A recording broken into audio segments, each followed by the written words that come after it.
좋다 나쁘다 평가하면 또 장 집사님 계시니까 너무 감사하고 또 종종 부탁드리도록 하겠습니다. 옆 사람한테 인사하겠습니다. 쳐다보면서 인사합시다. 신앙생활 똑바로 합시다. 시작.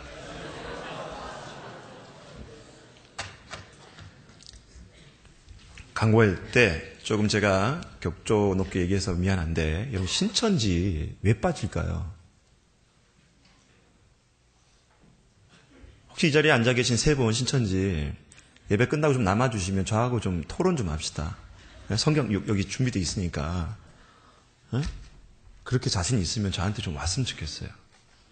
뒤로 이렇게 정복해내가지 말고 제발 떳떳하면 말씀 가지고 전하면 되죠.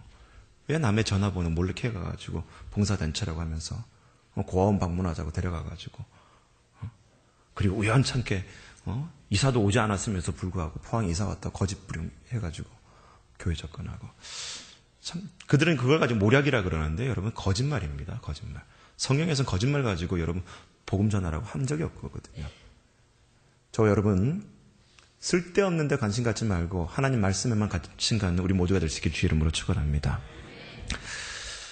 여러분 신호등을 혹시 어겨본 적이 있습니까? 신호를. 솔직히 나는 태어나서 지금까지 정말 내 목숨에 칼을 걸고 신호를 한 번도 안 어겼다. 자, 그런 사람은 자신 있게 손 한번 들어봅시다. 시작. 얼마나 감사해요. 저도 안 되고 여러분도 안 되네요. 오늘 설교 제목이 뭐죠? 같이 읽어보겠습니다. 주보를 보시고 시작. 청년이여 영적 신호를 경계하라. 아멘.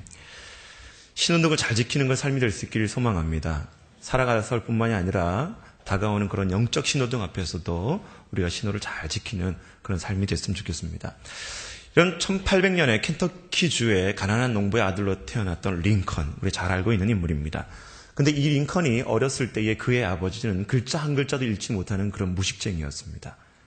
그럼에도 불구하고 그의 어머니 낸시 여사는 늘 시간이 있을 때마다 말씀을 묵상하고 그리고 성경의 우선주의로 그 아들을 가르치기 위해서 몸부림쳤던 여인이 링컨의 어머니였어요. 근데 이 링컨의 어머니가 13살 때에, 링컨이 13살 때에 그 어머니 낸시가 전염병에 의해서 그만 목숨을 잃고 세상을 떠나게 됩니다.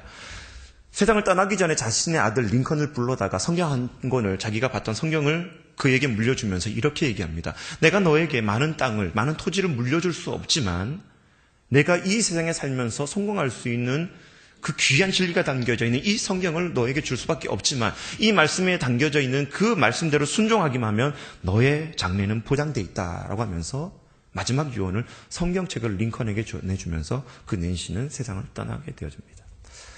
어머니로 물려받았던 이 성경책을 들고 링컨은 그때부터 피나는 노력과 그리고 성실과 의지적인 노력을 가지고 마침내 1848년에 하워드 의원이 되어지게 되고 1860년에 미국의 16대 대통령이 되어집니다.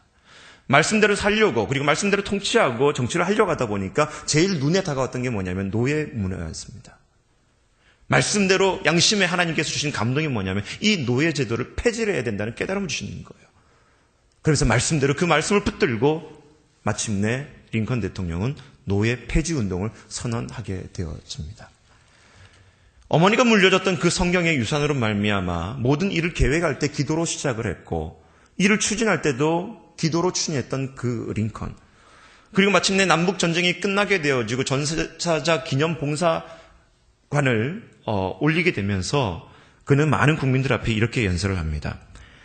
하나님 이 나라를 하나님이 지배하시는 참된 자유와 진실한 이웃사랑을 허락하시고 당신의 종이 섬기는 정부가 국민을 위한 그리고 국민에 의한 국민의 정부가 되어져서 이 땅에서 길이 꺼지지 않는 등불이 되게 하여 주시옵소서 라는 애끓는 마음으로 기도 연설문을 낭독하게 되어집니다. 독일의 소설가였던 하인리 리루라는 사람은 이렇게 얘기합니다. 우리는 종교적 개념을 다른 사람들 통해서 배울 수는 있다. 그러나 기도하는 것은 어머니를 통해서 배울 수 있다라고 얘기합니다. 훌륭한 신앙을 가지고 있었던 그 어머니 낸시의 믿음이 있었기 때문에 링컨은 기도하는 대통령이 될 수가 있었던 것이고 모든 일에 기도가 앞서는 인물이 되어질 수 있었던 것입니다. 바라기는 사랑하는 포항중앙교회 청년 여러분, 여러분들 삶 가운데 부모로부터 좋은 신앙을 물려받을 수 있는 삶의 축복이 있기를 주의 이름으로 축원합니다.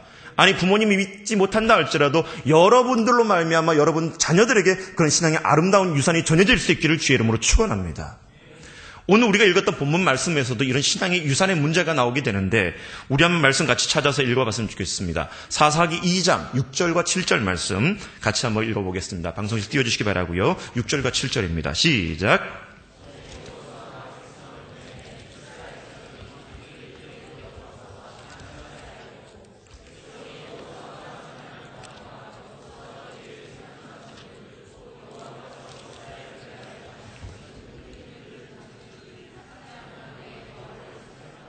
아멘.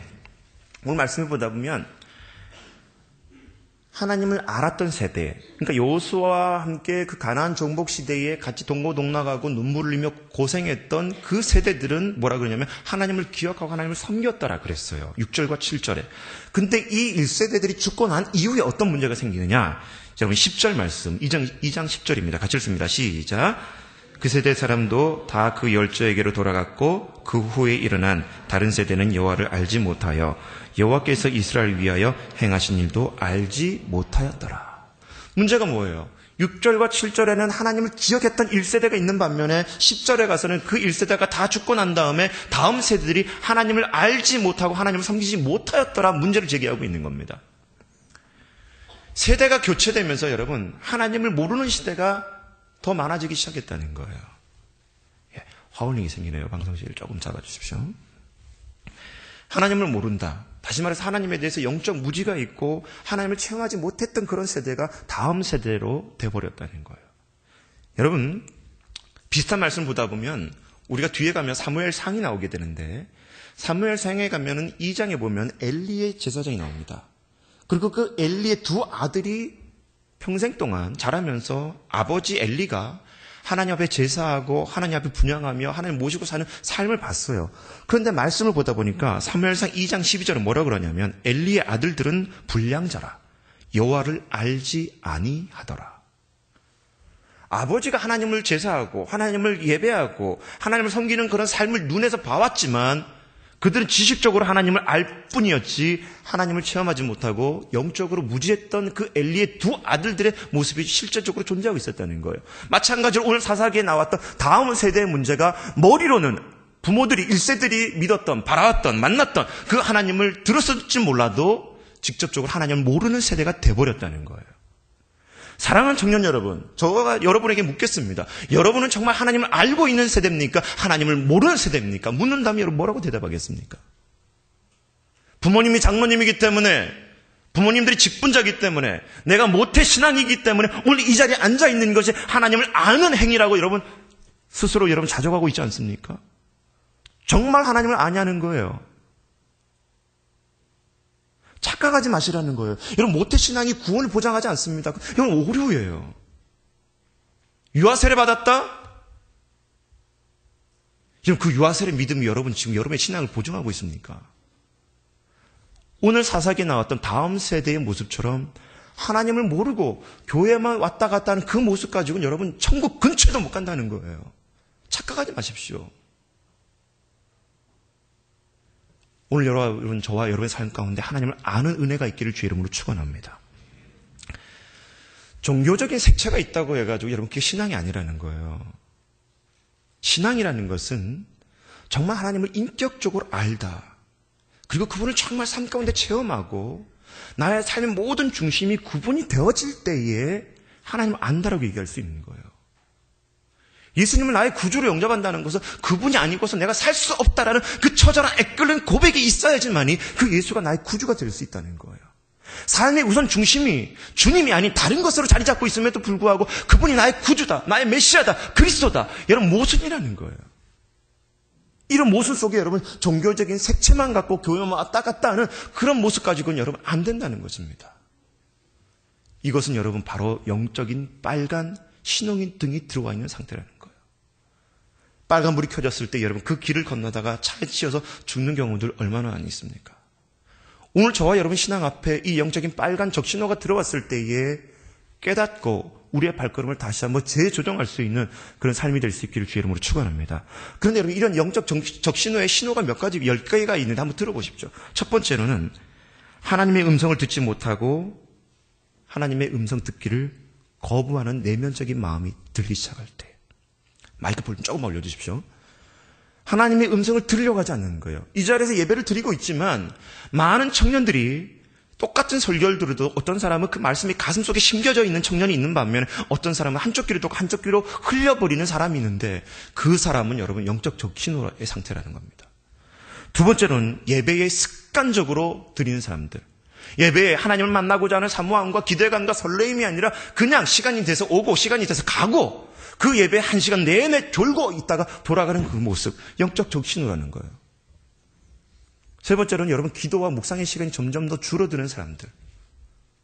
하나님을 우선순위로 산다고 하면서 그분과 교제하는 그 기도와 묵상의 시간이 점점 더 줄어들어가고 있고 다른 것이 우선순위가 되는 사람, 영적 적신호의 상태라는 겁니다. 네 번째로는 영적인 교제가 점점 작아지고 식어지고 있는 상태. 다시 말해서 우리 안에 여러분 영적 교제가 얼마나 많이 있습니까? 예배 끝나고 소그룹 성경 공부가 있어요. 토요 기도회가 있습니다. 그리고 수요일날, 화요일날 제자훈련이 있습니다. 성경 통독훈련이 있습니다. 여러 가지 영적 교제 모임이 있어요. 근데 그런 자리를 거절하고 자꾸 혼자 스스로 왕따 되려고 하는 존재들, 영적 적신호라는 거예요. 다섯 번째는 하나님을 알아간다고 하면서 점점 낮아지지 못하고 교만해 있는 그 모습. 여러분 적신호라는 겁니다. 여섯 번째는 물질에 우리의 삶이 붙잡혀 있는 상태. 하나님을 추구하기보다는 물질을 쫓아다니는 그 인생 영적 적신호라는 거예요. 여덟 번째는 주일이 기다려지지 않는 삶. 영적 적신호입니다. 여러분 토요일 밤을 여러분 어떻게 보냅니까? 주일이 기다려집니까? 솔직하게 설레이는 마음으로 내일 정말 목사님을 통해서 어떤 말씀 주실까? 내일 정말 찬양팀을 통해서 찬양의 기름 부음의 은혜가 어떤 게 일어나게 될까? 정말 하나님 나를 어떻게 만나 주실까? 그 기대감과 설레임으로 여러분 예배를 주일을 기다리고 있습니까? 주일을 기다리지 못하면 여러분 영적 적신호가 있다는 거예요. 아홉 번째, 세상을 향해서 하나님의 거룩한 나라를 일구고자 하는 그 관심사가 없는 사람, 바로 영적 적신호. 열 번째, 자발적인 봉사의 삶이 귀찮아지는 상태, 영적 적신호입니다. 자, 10가지 중에 여러분 나는 한 가지도 걸리지 않는다라고 자신 있게 대답할 수 있는 사람이 누가 있겠습니까? 이 자리에. 이 얘기를 하는 저도 10가지를 살펴보니까 내 내면 속에 걸리는 게 수도 없이 많더라고요. 영적 빨간 신호등이 켜졌음에도 불구하고 주의하지 못하고 경계하지 못하고 깨닫지 못하고 그냥 막무가내로 걸어가는 삶이 아니라 우리의 삶을 다시 한번 재정비할 수 있는 그런 삶이 될 수 있기를 주의 이름으로 축원합니다. 그렇다면 이 영적 적신호에 있는 나의 삶을 어떻게 정비하고 그리고 그 원인이 무엇일까? 이 본문의 말씀을 통해서 잘 헤아려 보자는 거예요. 자, 같이 한번 따라합니다. 현실에 안주하려는 의식을 버려야 된다. 시작. 지난주도 제가 설교하면서 두 번째 대지의 현상 유지를 거부하라. 신앙의 현상 유지는 거부하는데 얘기 말씀드렸죠. 여러분 사도 바울은 이렇게 얘기합니다. 빌립보서 3장 12절에 14절을 보다 보면 오직 한 일, 되어진 일, 즉 뒤에 있는 것은 잊어버리고 앞에 있는 것을 잡으려고 표대를 향하여 그리스도 예수 안에서 하나님이 위에서 부르신 부름의 상을 위하여 쫓아가노라. 믿음의 진보가 있다는 것은 여러분 그 사람의 신앙이 살아있다는 거예요. 그런데 여러분 사도 바울은 믿음의 태보에 대해서 얘기하고 있는데 갈라디아서 6장 3절에 보다 보면 만일 누가 아무것도 되지 못하고 된 줄로 생각하면 스스로 속임이니라. 되어지지도 않았는데도 불구하고 됐다라고 착각하면서 스스로 속이는 그 행위가 믿음의 태보라는 거예요. 다른 말로 말하면 내 신앙은 이 정도면 되겠지. 내 신앙이 이 정도면 하나님 나라에 적합하게 천국에 들어갈 수 있겠지. 내 믿음은 하나님 보실 때 별 문제 없겠지. 스스로 착각하는 그 순간 믿음의 태보라는 겁니다.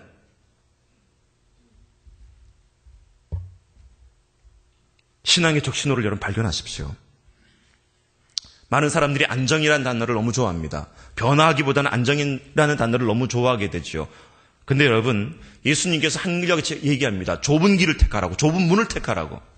그 좁은 길을 택한다는 것은 여러분 신앙의 진보를 얘기하고 있는 것이지 퇴보를 얘기하는 것이 아니에요. 아니 이미 머뭇거리고 있는 그 순간이 여러분 퇴보가 시작된 것입니다. 넘어지지 마십시오. 오늘 말씀에 나와 있는 이 사사기의 1장과 2장에 나와 있는 이스라엘 백성들도 마찬가지였습니다. 우리가 이 정도 땅을 차지하였으면 됐겠지. 하나님께서 그 가나안 땅을 정복하고 다스리라고 말씀에도 불구하고 이 정도면 됐겠지. 안주하려고 하는 그 현실 안지의식이 바로 이스라엘 백성들에게 문제를 일으키기 시작했다는 거예요. 여러분 한번 생각해 보십시오. 여러분 예수님을 믿게 된 것이 여러분 우연이라고 생각합니까? 아니라는 것입니다. 그 안에 하나님의 섭리와 분명한 계획함이 있는 줄 믿으시기 바랍니다. 길거리 가다가 여러분 돌 하나 여러분 우리 발길에 씌워지는 것도 여러분 그 돌과의 만남이 우연이 없어요. 하나님 분명한 계획과 섭리가 있는 거예요. 그렇다면 저와 여러분들을 포항주와 함께 청년부로 불러주면서 이 자리에 예배드리게 하고 제자가 되게 한 것 그 우연이라고 생각하십니까? 아니라는 거예요. 하나님의 분명한 계획과 섭리가 있다는 것을 믿으시기 바랍니다. 그렇다면 그 계획과 섭리를 이뤄드리기 위해서 내가 오늘날 해야 될 게 뭐냐는 거예요. 가만히 있는 게 아니라는 것입니다.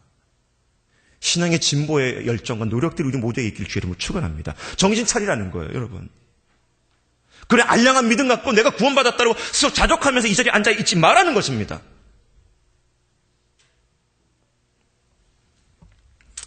전 세계에 120여 개국이 넘는 그리고 600개의 체인점이 있는 휴렛패커드라는 컴퓨터 회사를 알 거예요, 여러분. 데이비 패커드라는 그 휴렛패커드 회장이 어느 날 공장을 방문하게 됩니다. 공장장의 안내를 받으면서 여러 가지 컴퓨터가 조립되어지고 만들어지는 과정 속에 쭉 걸어가다가 직원들이 열심히 일하는 것을 보고 격려를 하고 지나가다가 그만 플라스틱 금형을 만들고 있었던 그 직원 하나를 만나게 돼요. 가만히 옆에 있는 생산물을 보다 보니까 너무나 표면이 매끄럽게 잘 다듬어져 있는 것을 보게 됩니다. 그러니까 이 데이비 패커드가 그 만들어진 그 컴퓨터 금형을 딱 들려고 하는 순간 그 옆에서 일하고 있었던 직원이 소리를 치면서 만지지 마십시오. 함부로 만지지 마십시오라고 소리를 지르는 거예요. 회장한테. 간이 부었죠. 근데 너무나 무안했던 공장장이 얘기합니다. 아니 여보게 이 양반이 이분이 누군지 알고 지금 그러느냐고. 이분이 바로 우리 회사의 회장이었던 데이비드 패커드라는 회장님이셨어요. 그러니까 일하고 있었던 직원이 더 얘기합니다. 회장이 누구든 나는 모르겠습니다. 그러나 내가 만든 이 제품에 지금 손을 댄다면 이 제품에 문제가 생기고 불량품이 되어질 수 있으니까 함부로 만지지 말라고. 그 얘기를 들었던 이 데이비드 패커드 회장이 그 직원을 가리켜서 웃으면서 이렇게 얘기합니다. 당신처럼 당신이 하고 있는 일에 책임감을 느끼고 이렇게 긍지를 갖고 있는 사람이 나의 직원이라는 게 너무나 자랑스럽습니다. 여러분 우리의 삶을 살면서 저와 여러분의 삶을 살면서 하나님이 우리의 삶을 보실 때 긍지를 느끼게 하는 삶입니까? 하나님의 마음을 안타깝게 하는 삶입니까? 요셉은 한평생 꿈이 있었기 때문에 그의 삶에 어떤 시련과 아픔이 있어도 넘어지지 않았습니다. 왜? 하나님 보실 때 그의 삶은 하나님께서 긍지를 가지고 자부심을 갖고 어여삐 여길 수 있는 그 마음이 요셉에게 있었기 때문에 넘어지지 않았습니다. 시편 37편 23절과 24절에 보다 보면 여호와께서 사람의 걸음을 정하시고 그 길을 기뻐하시나니 저는 넘어지나 아주 엎드러지지 아니함은 여호와께 손으로 붙드심이로다. 여러분 우리의 삶이 아무리 공고하고 넘어지고 쓰러지는 삶이라 할지라도 하나님께서 우리의 삶을 붙드신 줄 믿으시기 바랍니다. 그렇다면 나의 삶을 붙드신 그 하나님 봤을 때에 나의 삶이 하나님께서 나를 보셨을 때에 기뻐하시고 정말 하나님이 나에게 하나님의 자녀라는 그 사실에 대해서 긍지와 자부심과 기쁨을 회복할 수 있는 우리 모두의 삶이 될 수 있기를 주의 이름으로 축원합니다. 두 번째, 여러분 영적 적신호가 들어온 이유는 같이 따라합니다. 신앙 체험을 상실했기 때문입니다. 시작. 노벨 문학상 수상자였던 펄벅이라는 여사가 있습니다. 이분의 아버지는 아버지가 중국 선교사였어요.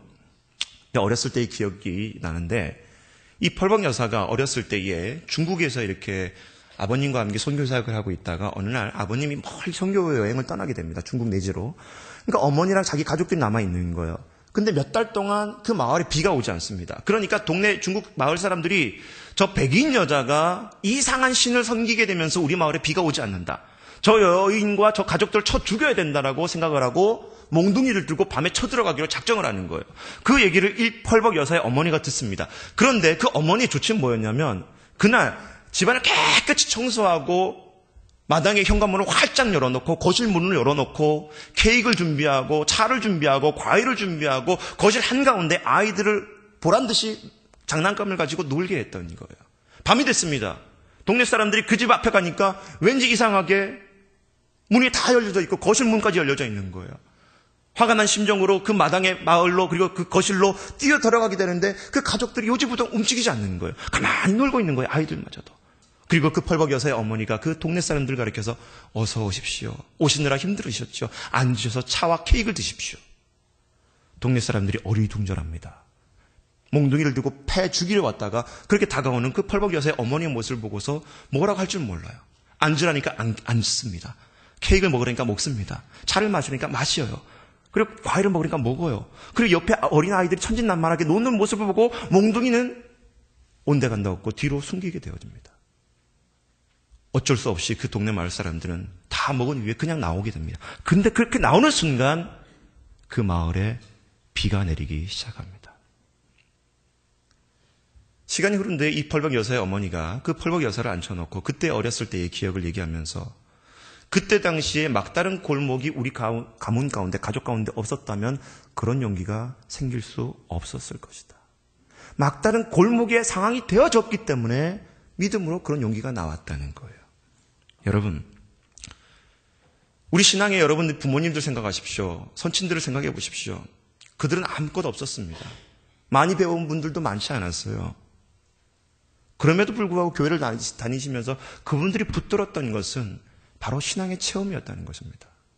말씀으로 다가오신 하나님, 기도 가운데 응답하신 하나님, 예배 가운데 나에게 다가오시는 하나님, 그 신앙의 체험을 갖고 한결같이 교회를 섬겼던 분들이 이 모태신앙의, 여러분 모태신앙의 부모님들이었다는 거예요. 그런데 여러분에게 묻습니다. 그 신앙의 부모님들의 체험이 지금 여러분들에게 남아있냐는 거예요. 기도하면서 여러분 하나님을 체험했습니까? 말씀을 들으면서 하나님을 체험했습니까? 예배를 드리면서 하나님을 체험해왔습니까? 그 체험 없는 신앙이 되다 보니까 오늘 하나님의 음성을 듣지 못하고 죽어있는 이 상태로 앉아있는 불쌍한 어리석은 모습으로 앉아있다면 오늘 이 시간을 이후부터 회복될 수 있기를 주의 이름으로 축원합니다. 하나님의 음성에 귀를 쫑긋 세우십시오. 보이지 않는 하나님이라 할지라도 눈에 보이는 현실을 바라보는 것이 아니라 보이지 않는 하나님의 믿음을 눈을 열어서 하나님을 볼 수 있게 되기를 주의 이름으로 축원합니다. 여러분, 하나님의 음성 앞에 여러분이 얼마나 귀 기울입니까? 나에게 말씀하시는 그 하나님, 세밀하게 다가오셔서 깨닫지 못했을 때에 사랑하는 내 아들, 딸들하고 말씀하시는 그 하나님의 음성을 여러분 얼마나 겪고 있냐는 거예요. 듣지 못하는 여러분 시대를 살고 있지 않습니까? 영적인 귀가 닫혀져 있어서 하나님을 누리지 못하고 체험하지 못하고 듣지 못하는 그런 어리석은 병자와 같은 신앙의 모습으로 앉아있다면 오늘 이 밤에 오늘 이 예배를 통해서 여러분들이 회복되고 열려지는 은혜가 있기를 주의 이름으로 축원합니다. 세 번째 같이 따라했으면 좋겠습니다. 회개해야 됩니다. 시작. 아멘. 뉴욕 대학에 가면 더글라스 러시코프라는 문학 인류학 교수가 있습니다. 이분이 논문을 보다 보면 2000년 역사 동안 예수님이 태어나신 이후에 2000년 역사 동안 인류 가운데 가장 큰 발명품이 뭐냐라고 물어보니까 이 러시코프 대학 교수님은 뭐라고 얘기하냐면 지우개다라고 얘기합니다. 지우개. 우리가 너무나 자주 쓰는 연필을 글을 쓰고 나서 잘못된 그 글이나 글자를 지우는 지우개. 1772년에 영국의 어느 화학자가 우연찮게 이 고무가 글자를 지우는 특성을 보고서 다시 이렇게 성분을 가지고 조합을 해서 만든 것이 지우개란 말이에요. 1772년에. 근데 2000년의 역사가 흐르면서 이 문화인류학 교수 러시코프가 대답하기를 가장 위대한 발명품 바로 지우개다. 비행기도 아니고 스마트폰도 아니고 컴퓨터도 아니고 가장 유명한 발명품이 지우개다라는 거예요. 그래서 그 글을 쭉 읽다 보면 그의 얘기가 뭐냐면 다른 많은 것들은 다 있다가도 새롭게 할 수 없다는 거예요. 근데 지우개는 썼다가도 잘못된 것을 다시 지우고 다시 시작할 수 있다는 것입니다. 근데 여러분, 이 얘기를 가만히 들으면서 제가 느낀 게 있어요. 과연 그렇다면 우리에게는 이 영적 지우개가 과연 뭘까?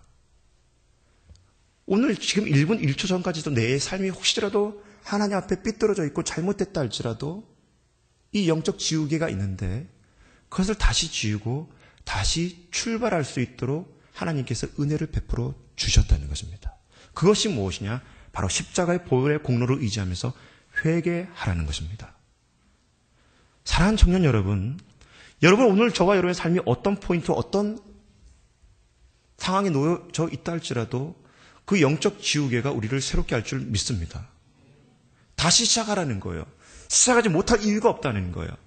사랑과의 관계가 무너졌다면 그 영적 지우개를 지우고 회개하고 관계를 회복할 수 있기를 주의 이름으로 축원합니다. 내 안에 쓰리친 죄악의 문제가 있다면 그 영적 지우개를 가지고 지우고 하나님 앞에 새롭게 시작할 수 있는 예배가 될 수 있기를 주의 이름으로 축원합니다. 다시 시작하지 못할 일이 없다는 거예요. 왜? 하나님께서 우리에게 그 영적 지우개, 십자가의 보혈의 은혜를 주셨기 때문입니다. 오늘 말씀에 보다 보면 이스라엘 백성이 복임이라는 곳에서 하나님 앞에 눈물을 흘리며 회개하는 장면이 나오게 되어집니다. 그동안 하나님 앞에 제대로 깨닫지 못하고 하나님 앞에 불순했던 모습들, 그리고 다음 세대를 신앙으로 올바로 이끌지 못했던 그 이스라엘 민족의 모습을 보고서 이스라엘 백성들이 복임이라는 장소에 한자리에 모여서 눈물로 아뢰며 회개케 되는 그 장소가, 복임이라는 장소가 여러분 성경에 나오게 되는 거예요. 그럼 여러분에게 묻겠습니다.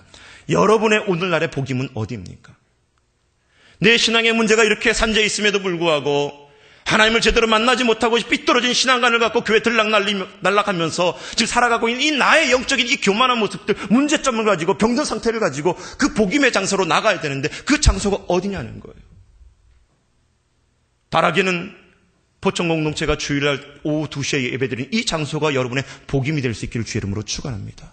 이 자리에서 찬양하면서 말씀을 통해서 내 영과 혼과 간절과 골수가 째어겨지고 십자가의 보혈의 공로의 찬양으로 말미암아 내 모든 문제가 새롭게 되어지고 다시 한번 이렇게 일어서는 저와 여러분의 삶이 될 수 있기를 간절히 축원합니다.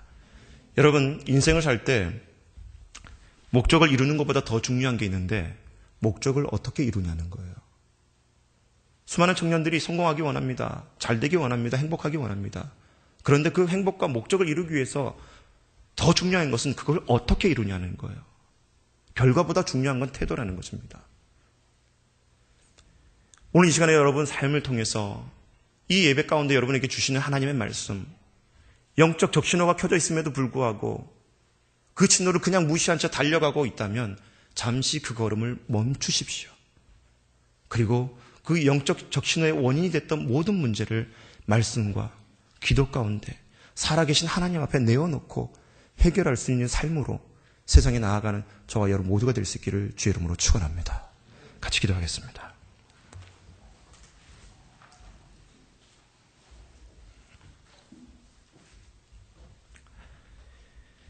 하나님, 우리가 삶을 살면서 연예인을 알고 대통령을 알고 유명한 사람을 내가 잘 알고 있다고 자랑할 경우가 얼마나 많습니까? 그러나 하나님을 내가 안다라고 대답하기에는 너무나 부끄러운 우리들의 모습들입니다. 하나님, 신앙생활을 올바로 할 수 있고 말씀대로 할 수 있는 저희 청년 될 수 있도록 하나님 도와주시옵소서. 이 시대에 필요한 것은 우리가 하나님 앞에 눈물을 흘리며 하나님 앞에 무릎 꿇어야 될 영적인 복임의 장소가 필요한데 그것이 포청 공동체 재단 되게 하여 주시고 모임이 되게 하여 주시고 주일 사부가 되게 하여 주셔서 우리가 날마다 하나님 안에서 새롭게 되어지는 은혜도 더하여 주시옵소서. 그동안 하나님을 멀리 떠나 있었던 주의 청년들, 기다려주고 기다려줬던 하나님의 인내와 사랑 앞에 다시 한번 마음의 문을 열고 살아계신 하나님 앞에 겸손히 다시 한번 돌아가는 그런 예배가 오늘 예배가 될 수 있도록 주여 도와주시옵소서. 만지심에 감사드리고 품으심에 감사드리고 안으심에 감사드리며 예수님 이름으로 기도드립니다. 잠깐 자리에서 일어서기 전에 오늘